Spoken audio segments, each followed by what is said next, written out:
Welcome to the Stories from the Street podcast from the Toybox charity.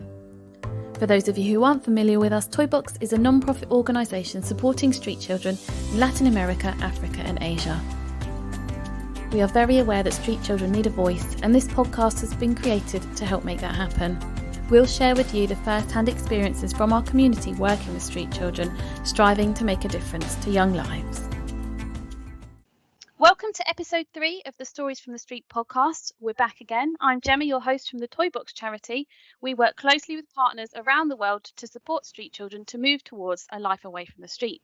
In this episode, we'll be talking about birth registration, and I'm joined by two Toybox VIPs, CEO Lynne and Director of Marketing and Fundraising, Naomi. Hello, ladies. Thank you for joining me. Hi, Gemma. So, as I said, we're here to talk about birth registration. But what exactly is birth registration? I can take that one, Gemma. I think birth registration is quite simple. It's the process of a child or anybody being registered at birth and becoming an official citizen of their nation. So we all get our birth certificate, so it's something that we do, and I know that families really enjoy that outing. It's quite often the first outing a little new baby takes, is to go and get registered in the local office and choose the name and get all the official paperwork starting. So yeah, that's it in a nutshell. And then to quote some UNICEF statistics, in their words, 1 in 4 children under the age of 5 do not officially exist. So what we're saying is 1/4 of the children around the world are not being registered, which seems like an absolutely huge number of children that aren't being registered at birth. Yes, astronomical, isn't it? The figures are huge and sort of incomprehensible. And if you compare that to the UK, where every single child does get registered, at the moment with some of the COVID challenges we have, there's been delays in that. And I know that that's made people feel anxious and a little bit worried, but it is just delayed. Magnify that tenfold, knowing that your child is not going to get the correct documentation. And the challenges there are, then you don't get into school, or you don't get access to healthcare, or you can't vote. And you've got all these many layers that you just don't become involved with. And I think we just super take it for granted, because you want to go and open a bank account, you need to prove your identification, which stems from your birth certificate in the United Kingdom. So it's mind-blowing to think that basic human right is denied so many children. And as you said, for us, it feels like a routine. It's part of the process. You have your child, you get them registered, you go to your midwife appointments, your postnatal groups, and meet other mums, and all these things that just kind of become a routine for people. So why is it that so many street children aren't registered at birth?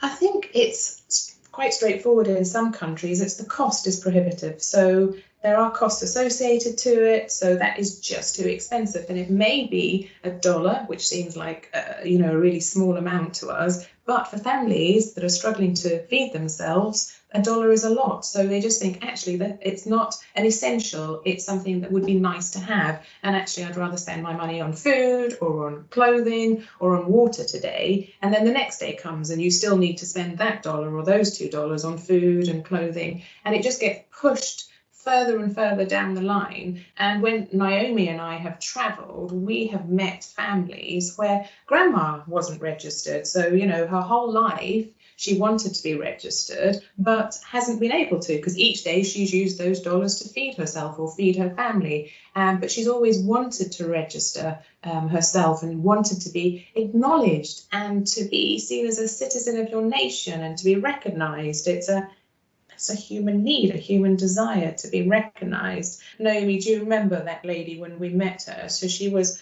I don't know, I'm going to guess in her 80s. And yeah.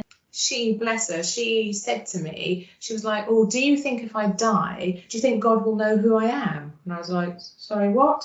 She really was so concerned that she was going to arrive in heaven and God wasn't going to know who she was because she hadn't been registered.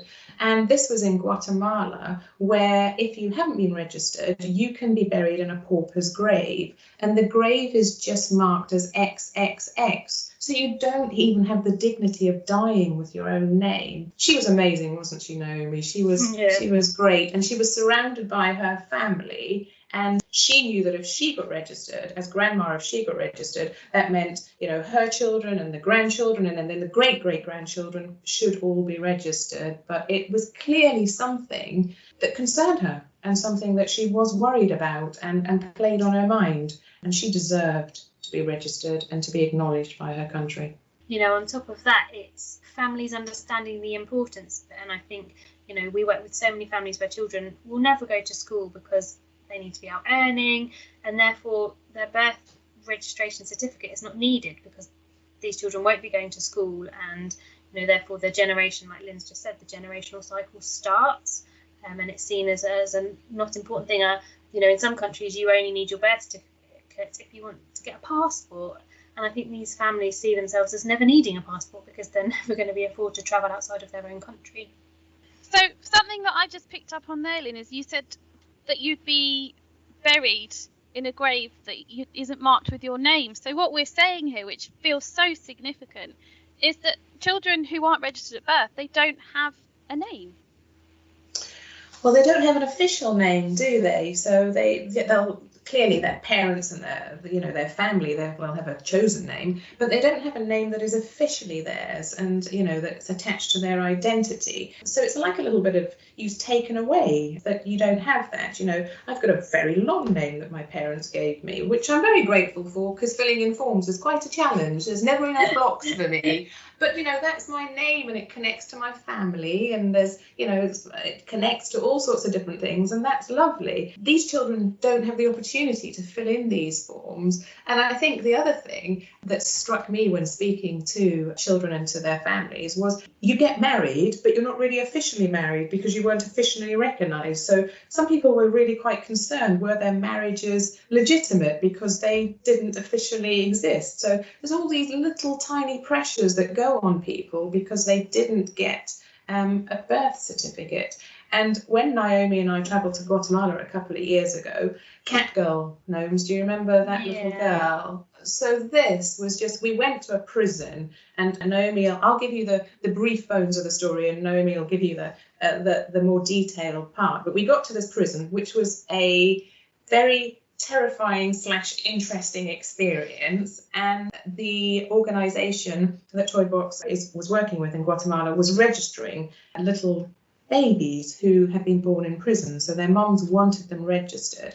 And there was a lady who came forward, and the little girl, she had some sort of condition. What was it, Naomi? She had asthma. That's it. She was asthmatic.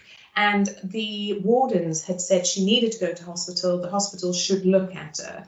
But Mum wasn't letting her go because she hadn't been registered. Mum's name wasn't on the certificate, and she was absolutely terrified that she wouldn't get her back. So she didn't let her go. So we had the absolute joy of sitting watching that process happening, and she got a little photograph taken and all of that type of stuff happened. And then 10 minutes later, the warden was sorting out appointments for her to go to the hospital for her asthma to be looked at. That was quite a day, Naomi. We've got other stories there. Do you want to pick up some of those? Yeah, I think, it was terrifying walking into that prison because I think it was a women's prison we went into, and we arrived and we were looking around, and there were prison guards and there were police officers and the army were there, and it felt very safe. And as we walked up the hill, which was very steep, towards the prison entrance, the partner staff that were with us said, "Do not be fooled by this. This prison is 100% controlled by the gang that controls this area." And then we sort of realised that we were very standing out from the crowd, and we were drawing attention to ourselves. That was obviously Lynn and I were super excited to go in and see these registrations take place, but I think the reality of what these people were living through really hit home, didn't it, Lynn, as we trekked up that hill, and we got a tiny glimmer of the fear that controls their lives. And so no wonder this mother didn't want her child to leave the prison, because she didn't know that she'd ever get her back again. And I think, we went in and we met the governor, she was incredible, wasn't she, Lynn? She really cared about those women. She really wanted what was best for them. And we asked her how many, the maximum capacity of the prison, and she was like, oh, there's 300 women. And so we naively asked if they were full, and she said there were 975 women housed at the moment, and 39 children were living in there with their mums. All had been born in there, and I think, Lynn, correct me if I'm wrong, I think the legal system allows them to stay until they're 2, but actually there was an 9-year-old boy living in there with his mum, and he had never left the walls of the prison. And Lynn and I just, it was heartbreaking, wasn't it? All he knew was the confined space, and it was heartbreaking. But the gift of being there was we did see 8 children be registered that day, which means that their opportunities once they leave the prison, they're so much more than what their mothers had when they went in, because most of those mothers were not registered themselves, so they were having to be registered before their children could be registered. So it was also opening the opportunities for them too. And I think also from a Toybox perspective, it's probably, for me, one of the most exciting things that we do, because it's this simple little bit of paper or identity card that people get, and it does open all these doors to education, to healthcare, to getting a job, to getting married, to having dignity when you're in your own death. And I think it's simple and it's a one-off and it can be done. That doesn't mean that the journey with these children who are living on the streets isn't still super challenging and there's loads for us to do. But that bit we've ticked off and we can move forward. And when you see the small little dots holding up their official paperwork, they are delighted, and you can't help but just smile back. And they really, at 5, 6, 7, 8, they know what this means. They've got a really deep understanding of what this is about. Whereas I think if I spoke to my children, they'd be like, oh, I've no idea really how important this document is, until, of course, you perhaps want to enter the work environment or education. So, it's just brilliant. Birth registration, seeing it happening, and working with the Guatemalan government to achieve as much as we can. It's just brilliant. When we were over, we had the privilege of meeting the director of RENAP. They're like the government department for birth registration. And the chap there, he gave this fantastic quote, which we wrote down at the time, which I think just says it all beautifully. And I'm going to read it to you so I don't get it wrong. But he said, identity gives you a purpose, and having a purpose allows you to dream.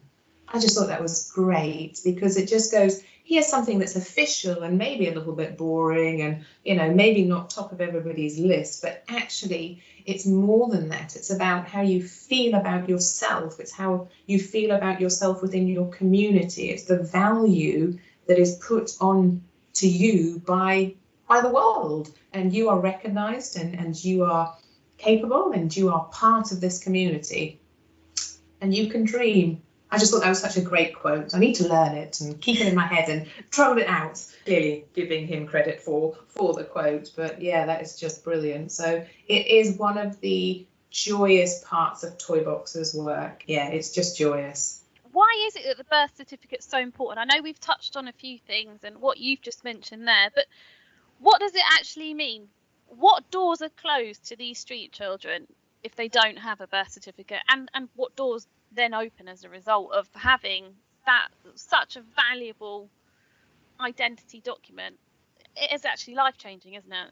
It is, and I think each country, it means different things in. So in some countries you cannot enrol in school if you don't have your birth certificate at all, but then in other countries you can enrol without identification, but you can't take your exam, so you can't progress. So you could have children who are 10, 11, 12 sitting in a classroom because they want to be at school, but with the children who have just started.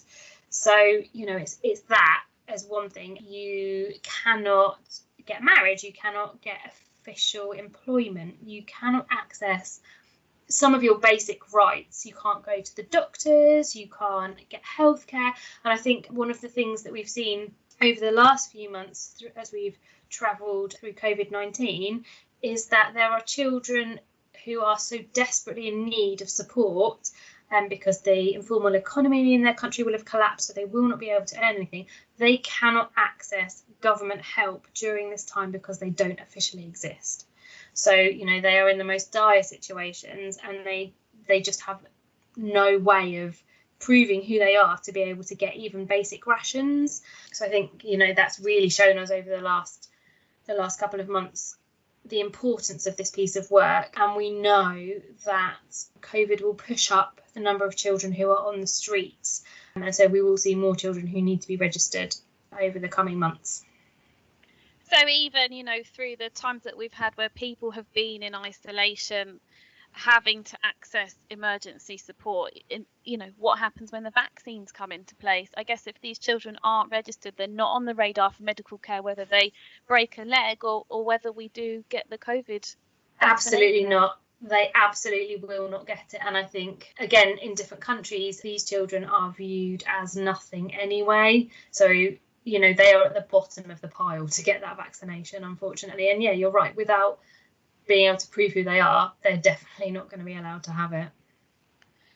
And I mean, in terms of the knock-on effects, like you've just said about the informal economy, the impact that it could have on children in terms of their safety, in terms of them taking additional risks or being even more vulnerable. We see children who gangs might prey on them. They might take the opportunity to have them running drugs or involved in other illegal activities where they need to be earning more money to support themselves and their family. Do you think that, this is increasing as a result of birth certificates not being available through the pandemic, but also additionally what we've talked about in terms of the funding or the family history or, having to make sacrifices or priorities? Do you think that some of these knock-on effects, like, types of exploitation or working or all of that stuff, do you think we're going to see that become an even bigger problem than it already is? I think when a child is not registered, they're instantly vulnerable because they've fallen through the official loop. So there is no, going back to Naomi's point, we know that we need 70 million vaccines for the UK. When you're in a country where you don't know how many people you've got because they're not all registered, you don't even know what to say you need. You don't need, do you need 80 million? Do you need 120 million? So you're even starting at that basic level. But then when you come down to the individual child, they don't exist. So the police don't need to help them. And of course, because they don't exist, then, gangs will exploit them because they are the most vulnerable. They are the least recognised. So of course, they're easy prey. So gangs will use them for running drugs or for whatever other activities it is. They will be used for harvesting organs. They will be used for trafficking. They will be used for domestic labour because they are the most vulnerable. So not only are street children the most vulnerable, these children without any form of identification, they're even more vulnerable. So you can't get in a more problematic situation. Nobody's interested in you because you don't exist. So you're not really a problem because you're not really there. So yeah, our job is to get them to be a problem, to be there, to be registered. That is our job, to give them a voice so that, whatever their name is, that name is heard and that name is recognised. That's our job. And I think, we talked about registering babies in the prison, but Toybox works with children of all different ages, don't they? So we're not just talking about registering babies, it's registering children, like you've mentioned, those children that might already be in school and they know their education can't continue without a birth certificate. So we're kind of there as Toybox to help children of all different ages. And I think from my research, I've looked at, there are fines involved in this as well. So not only have parents got the initial challenge of the outlay, but I guess as time goes on, it all gets a little bit trickier and a little bit more expensive. So what does that process look like if you're not a newborn baby with your mum where you've just, given birth a couple of weeks ago? How does that process then work later on in that child's life? Yeah, it's really complicated. It's complicated and it's time consuming, and again it all links back to whether the child is with their family, whether their parents have been registered. I think each country has a very unique process, so I don't want to generalise and say it's like this everywhere because it's not. In some countries you have to be registered where you were born. And obviously street children are community by nature. And quite a lot of the time, we'll find that children have migrated from rural communities to urban settings, looking for work, looking for a better life. And actually, then it's really difficult to, locate where their original paperwork is. It's not just the fine. You do have to pay a fine. You have to provide evidence from people who were there at the birth of the child. Lynn, correct me if I'm wrong, but I would say the majority of these children were not born in a hospital. They may have been delivered on the streets in those instances where their parents are street families. They may have been delivered by traditional birth attendants in communities outside of urban areas. So that's really complex. And I think what makes me super proud about Toybox is we still work to register those children. There is no preference given to children that we support that are the easy ones to do. And I think probably actually the majority of our registrations are retrospective. So they're where the children are not within 60 days of their birth. I think, that is probably the majority of our work. And I'm proud of our teams because they fight the fight to get these children. And it's not just their names. I think from when I've met children who've been registered, it's like they don't know what their birthday is. And, we all know how exciting your birthday is. And, it's the same across the world. Children love to celebrate their birthdays, and these children don't know when they were. And we, as an organisation, with our partners in Guatemala, have run kind of mass registration days where they've done huge media work on radios to advertise that these days are going to happen. And we put on coaches and families come in and the parents are registered and the babies are registered. And there are these mass celebrations because these children, where potentially they never knew what their birthday, they can choose. And obviously they're all choosing days really soon so they can have parties. But yeah, I think that's the thing. We are committed to every child. And I know that some children, they've been working with for years, haven't they, Lynn, to try and do this. And they're not giving up because our partners are committed to these children getting their basic right to be registered and be an official citizen of their country. So it's almost, Toybox is almost a little bit of a starting point, but then we work with our partners in those countries to register children who I guess have to work with social workers, midwives, other pillars of the community, the legal systems, whoever. Yeah. So it's kind of a very far-reaching, lots of people involved process to get these children registered. Absolutely. It is massive and complex, and I have such admiration for those doing it. I'm quite happy to do my part here in the UK, but what those guys have to do and the hours they put in, and we had a social worker, Lynn, I think, in Guatemala. Was he a social worker or a lawyer? Maybe he's a lawyer by trade. Lawyer. But he literally would drive out in his own car to collect witnesses, to collect paperwork, in his free time to ensure that these children were registered. And I think that, it's incredible. I think when you understand the significance and the importance of it, and, to think of children here in the UK, as I said, as part of the process, we get registered. They have a name. It gets called on the register every day at school. We take that for granted. They have a birthday party. We plan what we're going to buy them, and we worry about birthday cards and where are we going to get the cake from. But this kind of level of perspective of how massively important this all is to children who aren't inside the UK, who don't have almost what they don't recognise as such a privilege to have been registered automatically. It's phenomenal, isn't it, of how many walls that can put up if that's not done for you. You're not in control of it. You're not in control of where you're born. You're not in control of where you grow up. But if you don't have that birth certificate, there's so many things you're not in control of in your own little life.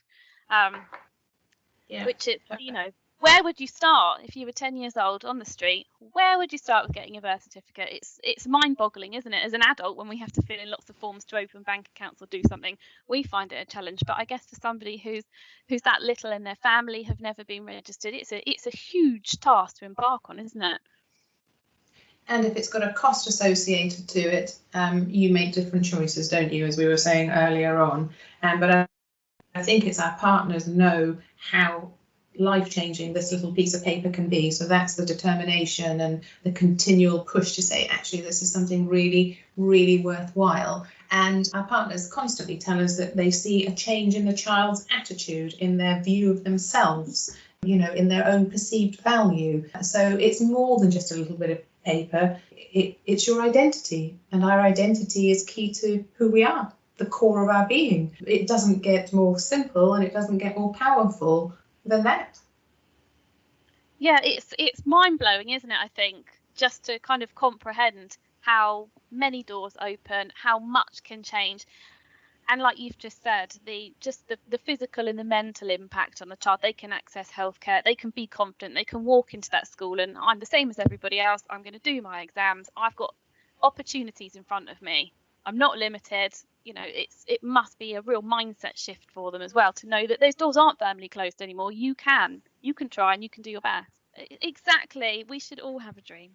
So Toybox had a really exciting milestone at the start of 2020, having registered 6,200 children since our birth reg work began, which is, a staggering figure, isn't it? How does that feel at the end of the working week? It's not like a usual job, is it? Like, what did you do this? What did you do? What did you do this month? Oh, well, we just registered some children who can now go on and pursue their dreams. That's quite nice, isn't it?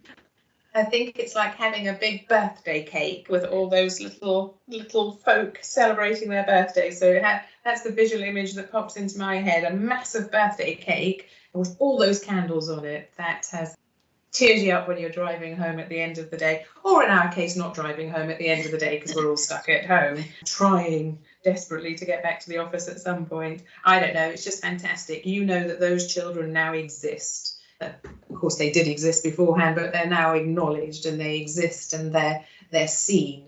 I think that's the bit for me. They're seen and they exist, and that is something to celebrate. And I think it's just, for Lynne and I, we were both there at the beginning of this journey with that project, and we started with one project in one country. And Lynne, I'm sure you remember when we had the 200th child being registered, the 500th, the 1,000th. When we had the 1,000th, we were like beyond excited. So to hit over 6,000 is such an achievement. But I think for me, it has been the response of our supporters to support this work financially to allow us to do that. And I think, like Lynne said at the beginning, it's because it is an easy thing to understand. A piece of paper can change the rest of a child's life. And you've done that, and you've given that, and you've helped that child. And I think, yes, it's been an incredible journey to watch. So we started, one country with the first child, to now we've rolled this work out across all of the countries pretty much that we're working in, because all of the projects are supporting street children to get their identities. And I think, that's really exciting. Fabulous. Since the day I started at Toybox, I've been overwhelmed by the work of Team Toybox and our partners and our community of supporters. And to think that £32 can change a child's life, something that just gives a gift that's absolutely priceless, is phenomenal. So thank you so much, ladies, for joining me today. It has been an absolute pleasure. If you're listening to this episode and would like to hear more, please take a look at the other episodes available on all good podcast channels. Thank you for listening as always, and if you'd like to support the work of Toybox, please pop over to our website, or you can give us a call. We'd love to hear from you and have a little bit more of a chat about birth registration. You're welcome to give us a call at any time. Thanks for listening. Thank you for tuning in to the Stories from the Street podcast. We'll be back soon. If you've got any questions for us or you'd like to find out more, you can email us at supporters@toybox.org or visit our website www.toybox.org.uk. We'd love to hear from you. Goodbye for now, and thank you for listening.